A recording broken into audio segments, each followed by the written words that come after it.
Okay, so we have 30 seconds. No, I think we're live. Oh, okay. Well, awesome. Thank you guys for joining us and for being patient as we are navigating our newfound live stream that we don't really know much about. So we are excited to join you guys today. I'm Jenny. This is Michelle. But before we get into the meat and potatoes, we have to talk about the really important stuff, which is wine. It is cocktail hour after all. What are you drinking, Michelle? I am going to be honest with you all, and actually just picked up a cab from the grocery store downstairs. But by the end of our weekly discussions, I hope to be on the same page as Jenny with wine.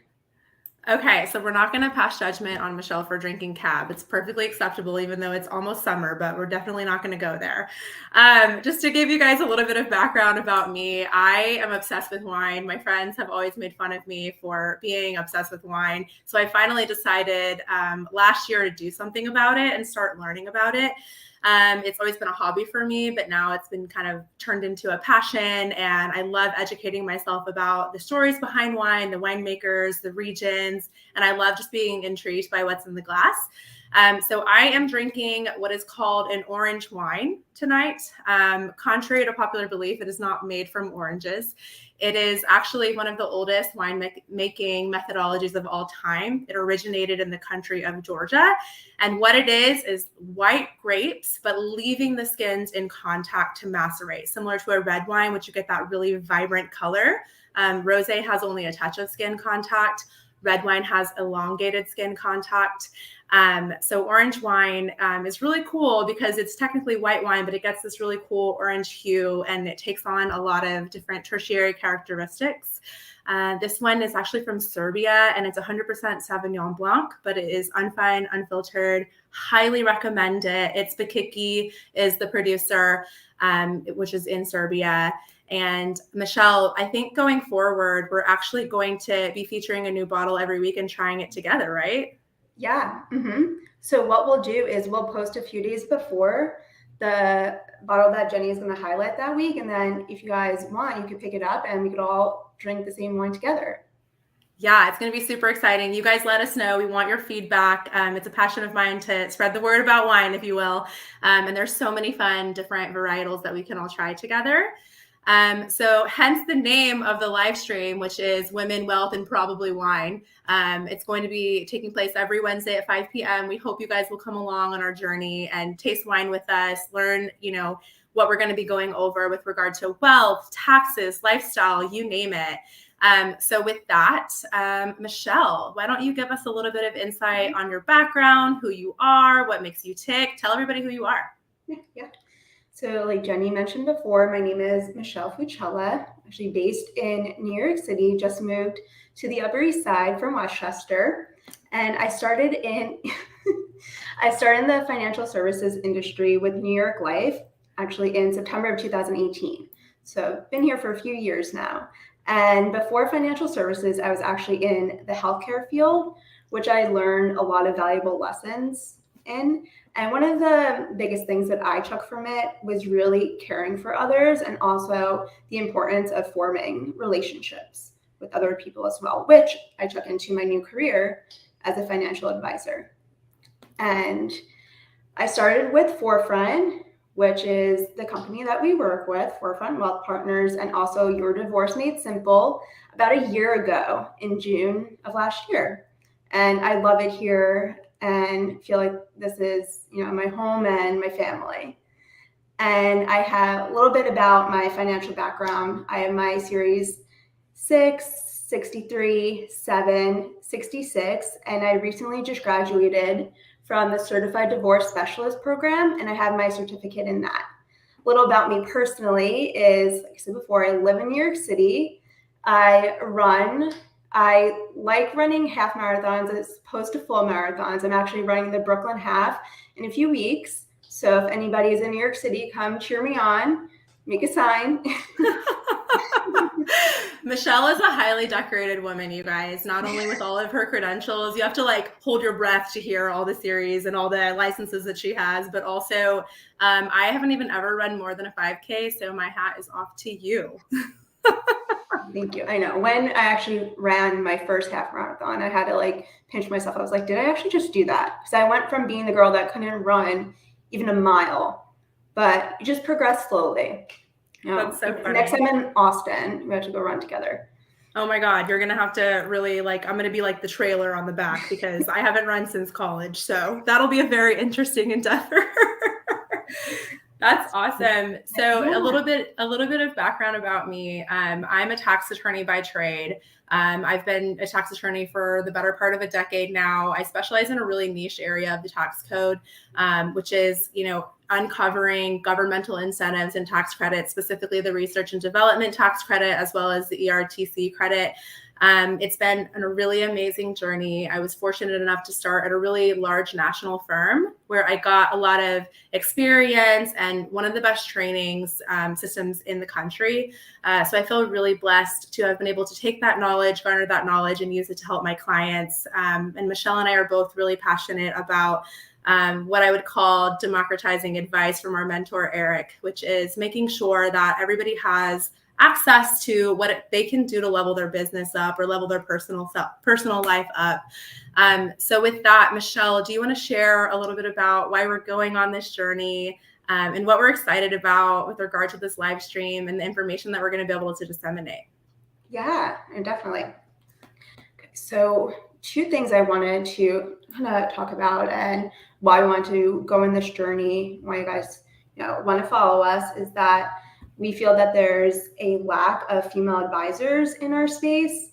And some things that I've come across when talking to my female clients is that they wanted to work with a female because they felt more comfortable with them. And then also, women trust other women. And one statistic that I actually looked up before this from Barron's is that only 20% of financial advisors in the industry are females, and only 23% of CFPs are females. Wow. Yep. Mm-hmm.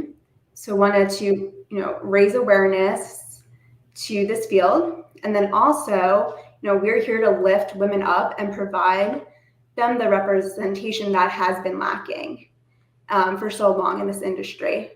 And we also want to, build a community of women who feel empowered to build wealth and help them along their journey.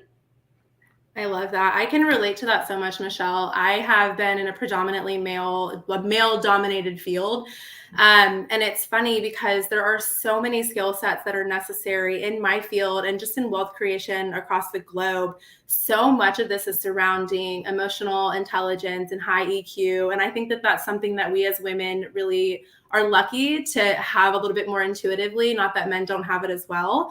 But I think that that's definitely a weapon that we can use to help our clients and to raise awareness and to put ourselves in the best position. So for me, one of the big reasons that I want to be able to put information like this out there is because there is a ton of misinformation that is being disseminated. It's hard to discern what's real. It's hard to know where to look for advice, who to go to. It's kind of people get analysis paralysis because they're not exactly sure where to turn to. And I know for me specifically, I work with a lot of business owners. And as an entrepreneur myself, I'm very, very passionate about helping entrepreneurs along their journey because so many times I've seen this time and time again where business owners get so hyper-focused on their business because it's their baby and they want to do everything they can to keep propelling it forward and to put it in the best position possible. And so much falls by the wayside. And I feel like it really, truly takes a village to run a successful business. And I want to be able to help businesses that don't feel like they've been able to ask the right questions, know who to turn to. Everyone needs financial advice. Everyone needs tax advice. All of this stuff is out there available to people, and a lot of people just don't know where to turn. Me specifically with regard to the, tax credits, which is, what I've been doing for the majority of my career. I always say that these credits have a huge PR problem. So many business owners don't even know that they exist. So we just want to put everybody in a position where we're educating and providing value and giving out content that's actually going to help people make the right decisions. And I think it's funny because Michelle and I, we met, gosh, how long ago was it that we met? I think it's probably a little over a year ago. A Yeah. little over a year ago. Yeah. And it's funny because Michelle lives in New York City and I live in Austin. So we'd had a couple Zoom meetings where we'd like talk to each other on camera and we had never met in person. And I don't care what you say, you guys, it's always a little clunky on Zoom. Like you're never truly really getting to know the person until you're actually getting to spend time with them. So she booked a ticket down to Austin for one of our conferences that we have annually for Forefront team building.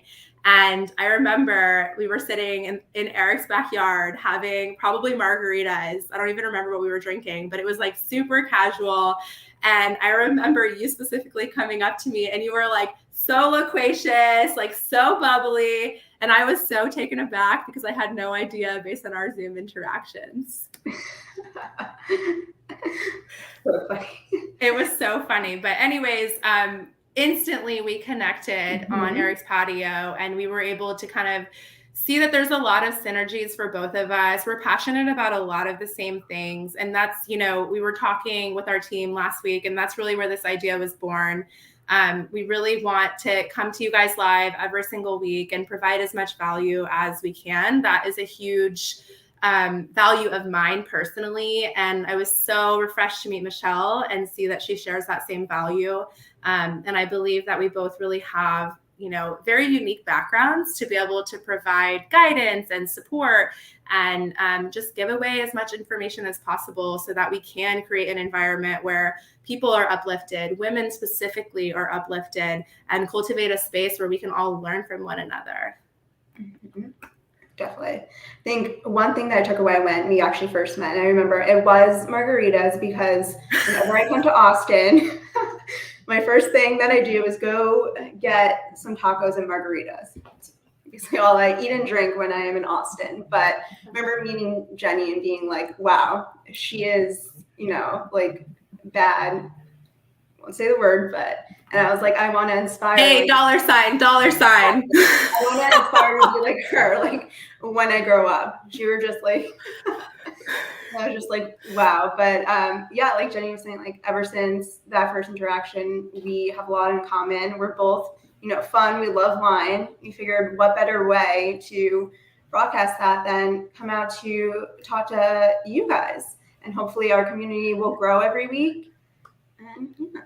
Absolutely. We love wine. We love travel. There's a lot of things that we're both really passionate about. So we have a lot of topics that we've brainstormed together that we're going to be bringing to you guys. Of course, we're going to do some pieces about wealth management. Of course, we're going to do some pieces about tax. A couple of the issues that are on the horizon that we're really excited to share with you guys are going to be entity structuring, determining whether it's best for you to become an LLC or an S corporation. I know that that is something that's getting a lot of attention from what I can see on social media. So I want to clear up some of the misinformation that's being provided. Also want to talk about tax credits and what your business could be eligible for. Michelle and I have a really fun episode coming up after Memorial Day to talk about how to maximize travel from a credit card perspective, because so many of us are kind of reactive when we're booking travel, and there is a smart way to go about it. And I think that there's a lot of stigma surrounding credit cards and how they should be leveraged. And Michelle, I know that you're an expert at that. Obviously, I see you traveling all the time. Yeah, but definitely budgeting for it. So we'll talk about also budgeting tips for travel. And when we come across that episode.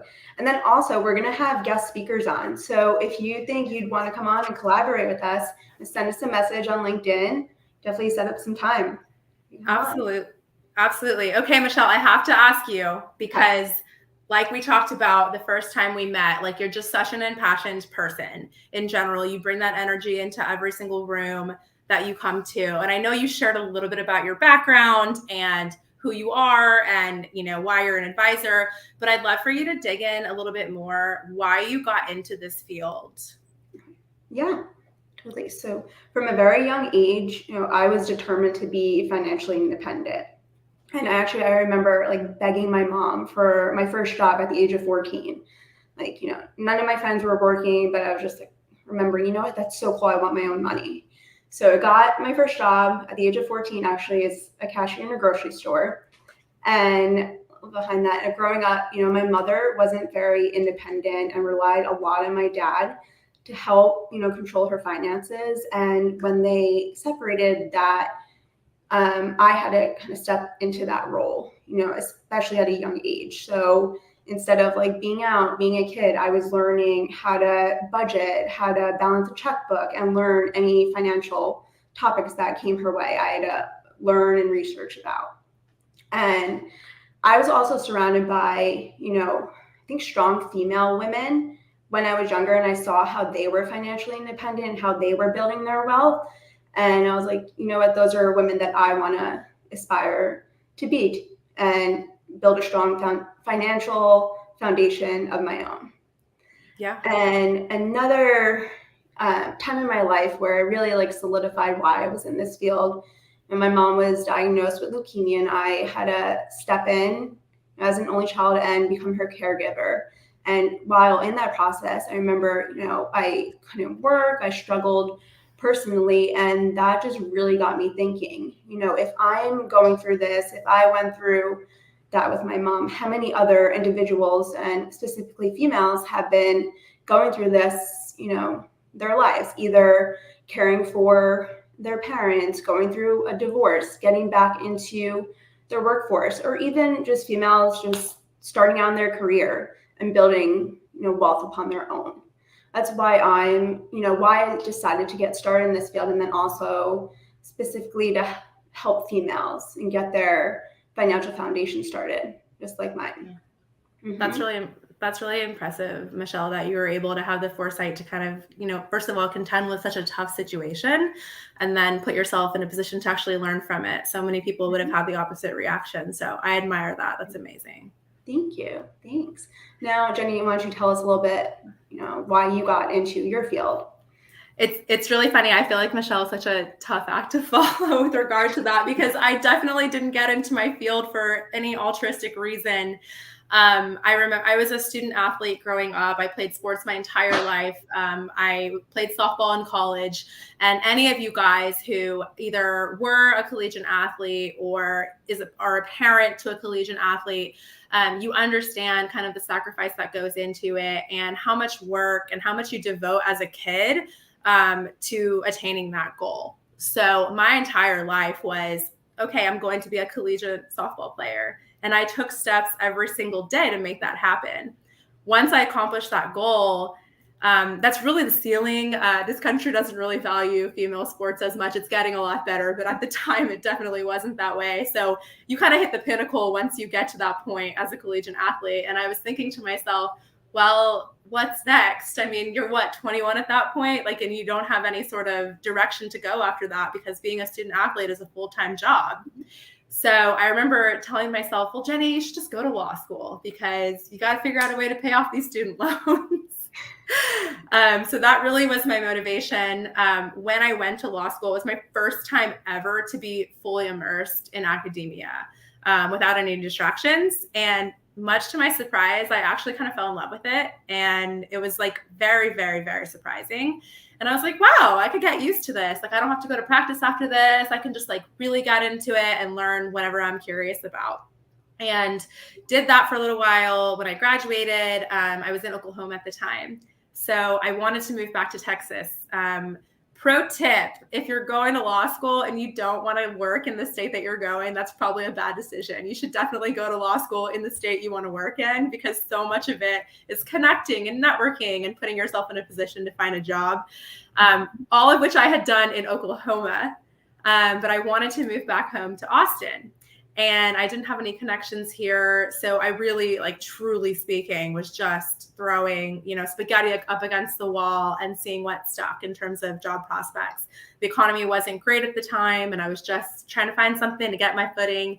And I landed in tax, which is hilarious, because I was a communications major at a liberal arts school prior to that. And I know, totally opposite. And I didn't have any focus in that space in law school either. So very interesting from that perspective. But again, like I mentioned earlier, I landed at a national firm. I got a ton of information there that made me an expert very quickly. I'll always be grateful for that. I think it's really necessary to get kind of a roadmap or a foundation underneath you, especially if you have any intention of becoming an entrepreneur. But I think so much of what sparked my entrepreneurial journey, I think about this a lot, is kind of working at that firm, because I got to talk to business owners all day long. That's what you do when you're doing an analysis for the R&D credits. You talk to business owners and you ask them about what makes their business work. And so I was exposed to hundreds of companies that were doing innovative things. And I was kind of watching from the sidelines thinking to myself, wow, they're doing it better. So anyways, it didn't start out altruistic. As I was working with them, I remember specifically, not to get too far into the weeds, but I had a client that I was able to uncover probably $1 million in tax credits. And I was working with them on site, and it was a family owned company.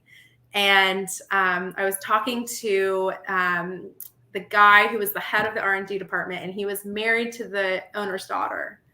And he was like moved to tears by the amount of credits that we were able to identify for them, because he said that he could use the money to reinvest and get more people to help him out and reinvest in more technology and more equipment. And that's really what started to this was years and years ago. And that really spurred my passion for this area, because I saw, so many times things look like just a number, but then I realized that, you can actually do things for companies that are going to not only increase their bottom line, but help a family and help a business grow and foster that kind of economic growth. And it just felt really good. And I guess at that point, that's when things really started to turn for me. And then I started to kind of wake up and realize, wow, there are companies out there that really need help. And also, I don't see a lot of other women in my position helping people like this. Right. And I think that we're uniquely qualified to do so. Mm-hmm. So I really wanted to do everything that I could from that point on to, not only make it easier for women to go on the journey that I had gone on, but just kind of give them a blueprint, because I don't really feel like I had a blueprint. I did the best that I could, and I got advice from as many different areas that I could. And I've had many mentors that are amazing in my life. But we live in the information age, and I really feel like we have this really unique gift where we can use that to our advantage to make it easier for those who come after us. And specifically for women who want to get into the financial game. Honestly, everything that we do is relational, and we're all capable and equipped to be able to provide the best advice and to help as many people as we possibly can. So that really grew over time for me, and it's been really fun. Awesome. Yeah, Jenny is, like her title says, she's a tax credit guru. All the space, tax credits, R&D. So if you definitely want to learn more about that, her shout out there. Okay, let's talk about, Michelle, let's talk about the episodes that we have coming up. What are we talking about next week? Okay, so next week, I think, are we doing, is that the lessons that we're doing that we've learned as an entrepreneur? Yeah, so we're going to talk about all the lessons. So Michelle and I are both entrepreneurs, obviously, and we are going to share with everyone what our biggest pain points are, what we've learned over the years, and again, just seeing if we can put together a blueprint for people to not knock their heads on things as many times as we did. Exactly. Yeah, I know that when I started out, I would have loved to have something like this, just kind of be like, okay, you know what, I could get through it. I could do this. We definitely want to, educate others out there. Absolutely. Yeah. And then the next episode that we're doing, you're going to talk to us a little bit about some finances, aren't you? Yes, I believe that is Memorial Day weekend. So we thought that it would be a fun little beginning of summer to talk about the ways to budget, save, and credit cards for travel. Awesome. And then after that, the next episode that we're going to do, we're going to talk, I'm sure you guys have all heard, we had a new Congress that came in January. So with that, there's a lot of new initiatives that are being carried over. There were some tax changes that are really pertinent for this year that, quite frankly, a lot of business owners just don't really know about. So I'm going to do a little bit of a deep dive to talk about what some of those changes are, make sure that you're in the know, because there are so many things that happen, especially in the tax space, where if you're not planning for them, they can really, really, really derail you. And I've seen that happen time and time again. So I, again, just want to make sure that we're, awareness is the first step, right? We have to know what we're going to be impacted by, what we're going to be affected by. And then we have to have some education surrounding that and what it means for, whether it's an individual, whether it's a business owner, what have you.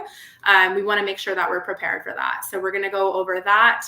And then I know Michelle mentioned this in the beginning of the stream, but we would really like to have some interaction with you guys, obviously about all the content that we're going over, about finances, about what have you. But on the wine side too, we will make sure to release a couple of days before the live stream so that you guys can all have a glass of wine with us, because that's what Wednesdays are for. Yeah, definitely. And besides, even from our guest speakers, we want you guys, to engage with us. So let us know, what's you want to hear from us. Also, if you have a favorite wine, any financial topics or tax credit topics that you want us to talk about, feel free to message us, whether on LinkedIn, Facebook, and let us know. Yeah, this is a space where we're going to uplift all the people, specifically women. I've had the opportunity to meet some truly amazing powerhouses over the past couple of years, reinvigorating myself in the Austin community. I'm originally from here, but I haven't lived here, pretty much my entire adult life until I moved back about a year and a half ago.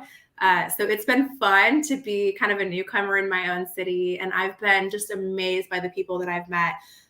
So many women that I look up to, and I just want you guys to hear from them, because representation matters. They're all out there and they have amazing content to share with you guys. So that's going to be a really fun part of our journey. And I really appreciate you guys. Obviously, this is our first live stream. Michelle and I have never done it before.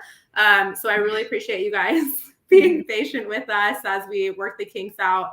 We really just wanted to hop on here today to kind of tell you who we are, what journey we're going along, and what you can expect to hear from us. We're so, so excited to spend time with you guys. And again, we appreciate your patience as we kind of work the kinks out. Mm-hmm. And then every week, like Jenny was saying, we'll be coming to you Wednesdays. So it's 5 p.m. Central, 6 p.m. Eastern time. And we'll be broadcasting from our Forefront Facebook, Forefront LinkedIn, Forefront YouTube, and then also our Empowered Women YouTube channel.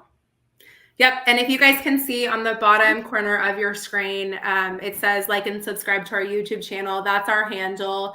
We're going to be growing that over time. We're going to put not only our live stream on there every week, but we're also going to have some, what I just learned are called YouTube shorts, where we're going to talk to you guys about some different content and deep dive into a little bit of the information that we're talking about if you guys want to learn more.